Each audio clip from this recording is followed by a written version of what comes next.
Bueno, bienvenidas y bienvenidos a esta sesión de organización social en tiempos de pandemia. Tenemos que volver a repetir la sesión porque hemos tenido un problema técnico, así que vuelvo a hacer la presentación por si acaso de esta charla con Ramiro García de Dios sobre la influencia del franquismo en el ámbito judicial. Y bueno, pues simplemente presentar a Ramiro, que le agradecemos mucho que esté hoy aquí. Ramiro es un ex juez cuya labor en el ámbito de los derechos humanos en el Estado español es y fue ejemplar. Es miembro de Juezas y Jueces para la Democracia y en el año 2016 fue galardonado con el Premio Derechos Humanos por la Asociación Pro Derechos Humanos de España. Además, Ramiro ha destacado por sus esfuerzos por garantizar los derechos de las personas inmigrantes durante 9 años de trabajo y contra las medidas de control e impunidad policial en el Centro de Internamiento de Extranjeros de Aluche, el CIE de Madrid. Así que nada, sin más y perdón por este imprevisto, Ramiro, pues volvemos a empezar y te damos pie otra vez. Ahora sí, te dejamos la palabra.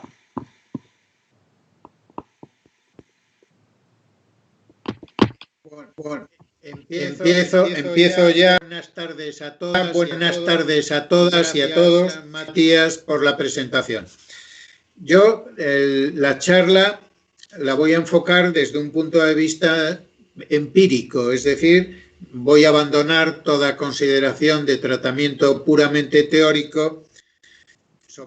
ya que no se puede confundir lo que sería justicia, administración de justicia, poder judicial y poder judicial de garantías. El conocimiento empírico es fruto de 14 años de ejercicio de la profesión de abogado frente a los tribunales, en el sentido de en el exterior de los tribunales y por lo tanto del aparato de la administración de justicia,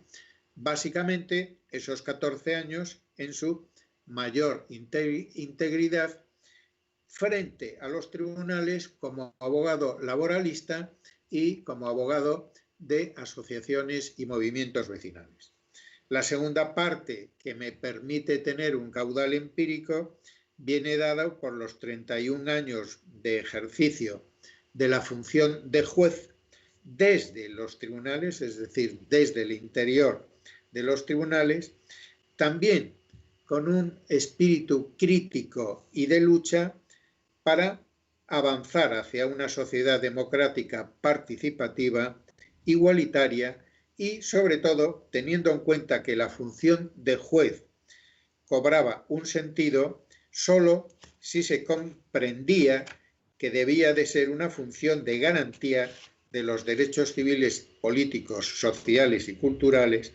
de los ciudadanos del Estado español y de los migrantes establecidos en el Estado. Al tratar en la charla de cómo se produce el pase de la dictadura franquista con la denominada transición hasta llegar a la Constitución del 78 y la actual situación del Poder Judicial, es evidente que yo no voy a tratar la justicia como virtud. Me voy a limitar simplemente a decir que la administración de justicia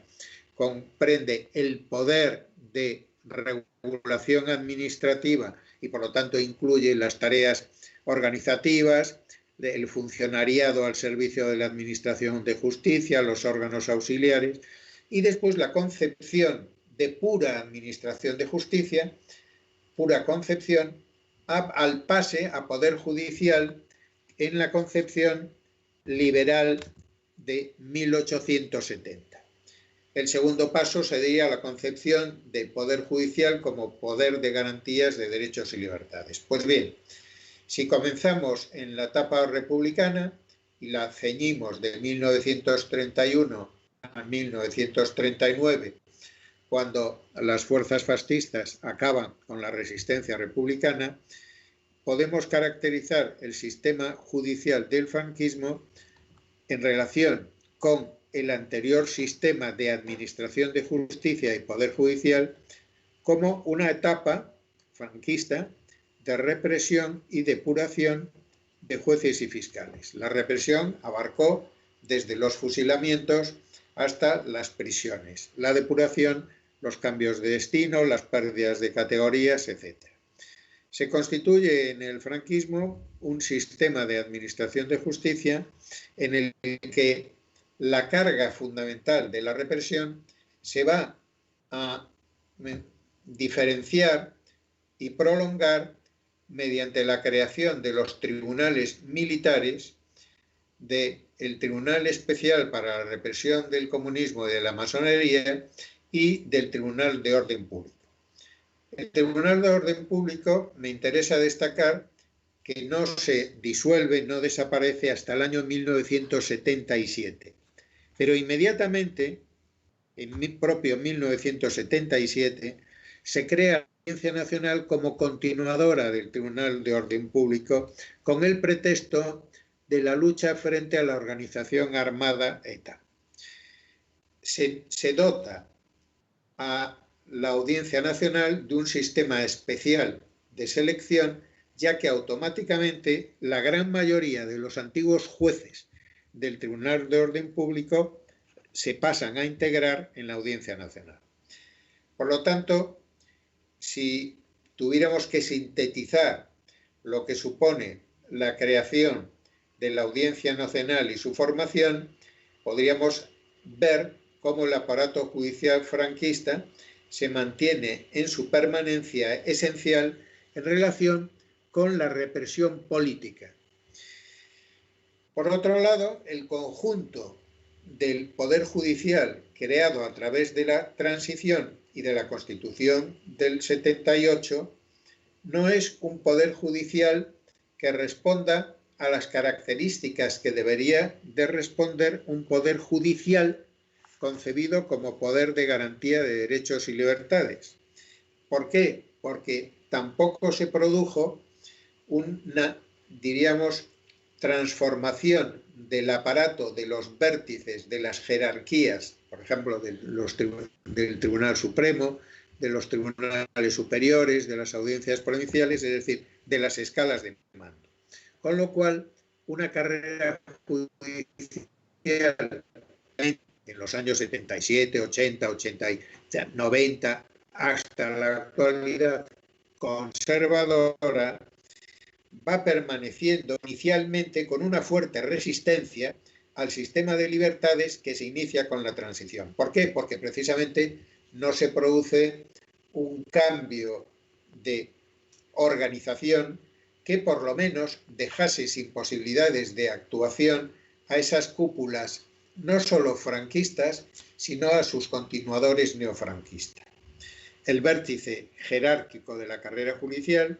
sigue dominando el aparato del Poder Judicial transcurridos muchos años. Cuando yo entro en el año 1987, sigue una mayoría conservadora y dentro de esa mayoría conservadora un sector importante, auténticamente reaccionario, franquista y no solo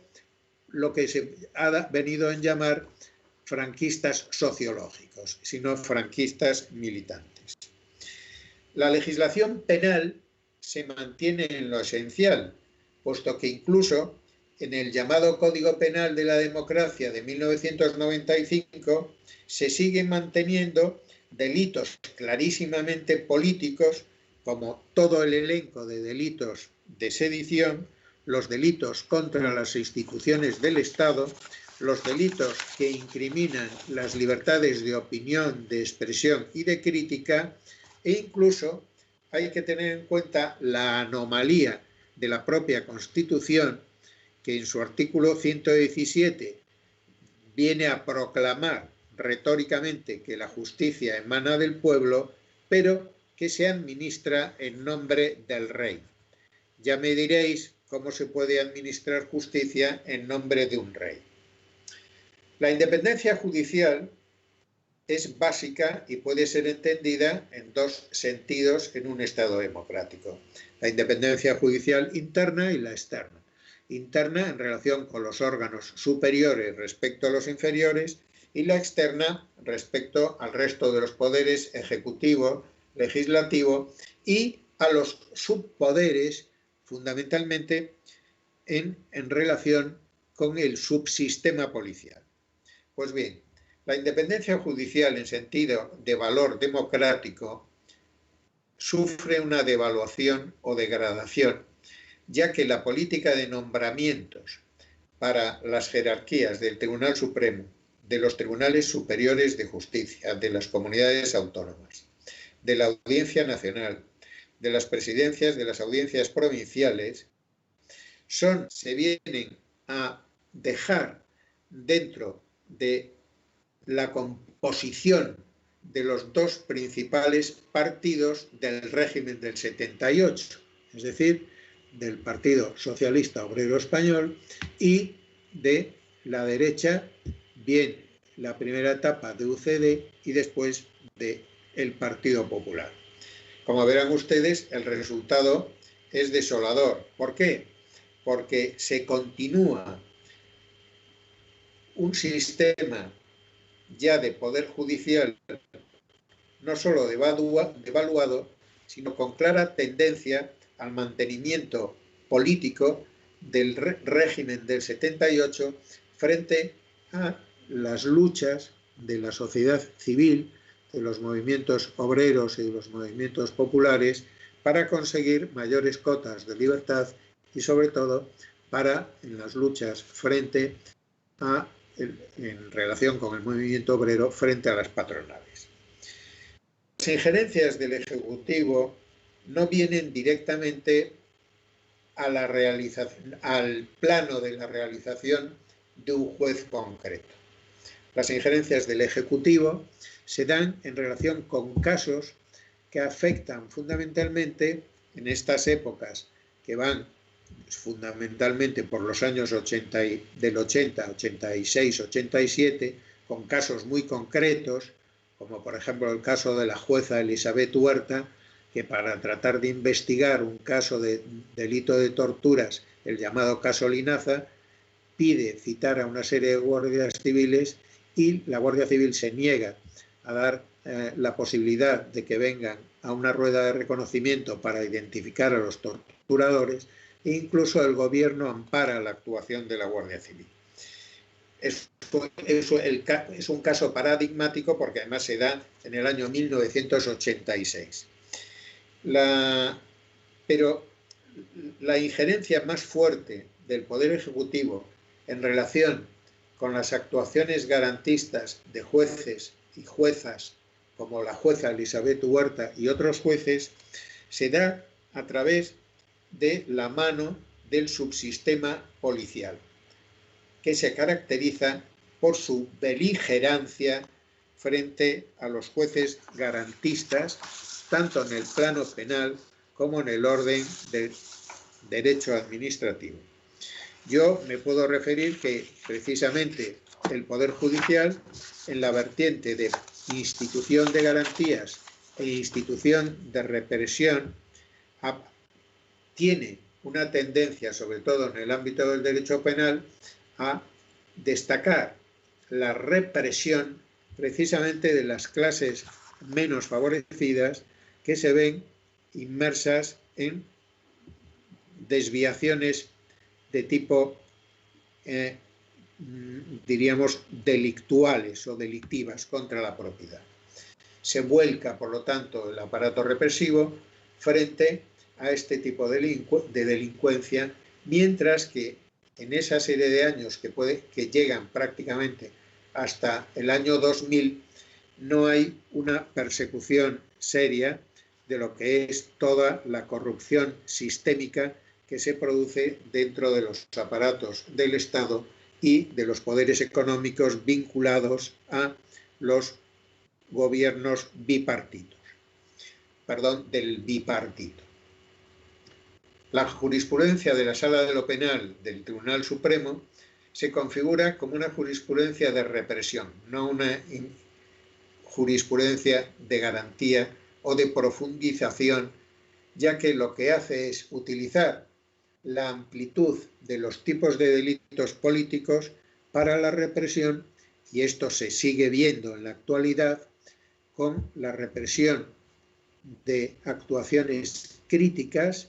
duras, actuaciones críticas, en ámbitos como, por ejemplo, simplemente las críticas a través de la música o a través de los discursos. Pensemos en los casos de Valtònyc o César Strawberry, etcétera, en que a través de la jurisdicción especial de la Audiencia Nacional y utilizando los tipos de apología del terrorismo o de las apologías de los delitos de odio, etcétera, se van incriminando, se van condenando a personas que simplemente ejercen el derecho fundamental a la libertad de expresión. Lo mismo, en otro ejemplo concreto, tenemos los casos en que se persigue en base a delitos de llamados contra los sentimientos religiosos, pues a personas que todos conoceréis como Willy Toledo y otras personas que en movimientos de puramente crítica a los aspectos religiosos de más contenido nacional catolicismo, se lanza el aparato judicial, tanto de los fiscales como de los jueces de instrucción y de los jueces penales, sobre estas personas que se limitaron a, a expresar una opinión crítica o a ridiculizar, como en el caso de las mujeres de la procesión del coño insumiso en Andalucía. Es decir, se persigue la crítica, se persigue utilizando además en relación con todo el conjunto de delitos contra las instituciones del Estado, las figuras que van desde lo que se llama ofensas a los agentes de policía, ofensas a los jueces, ofensas a los tribunales, ofensas a las autoridades del Estado.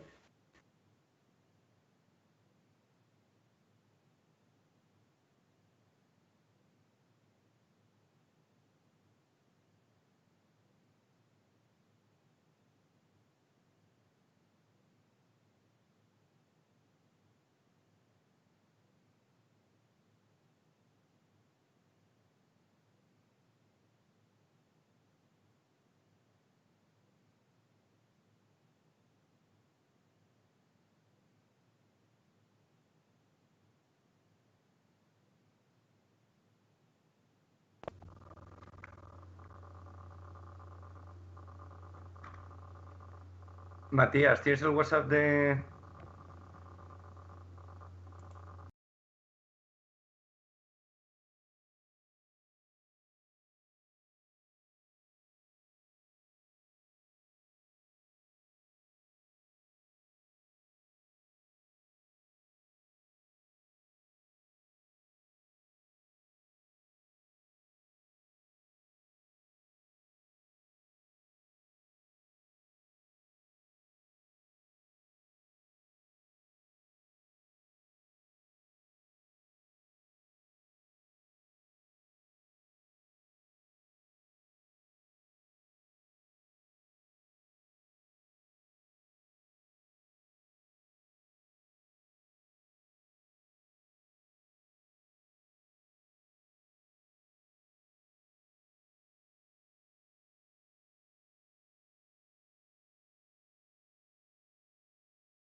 Ya.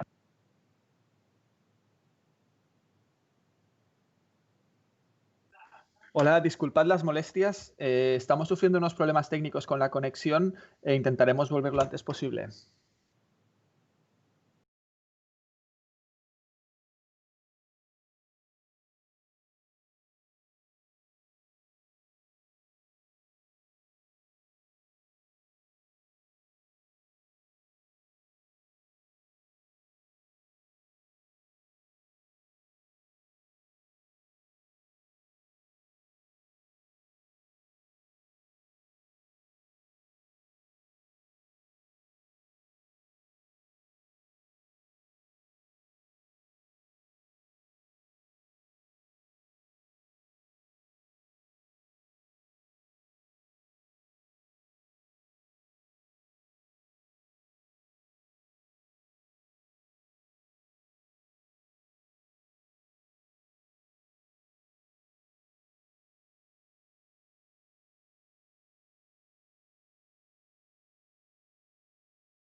Hola,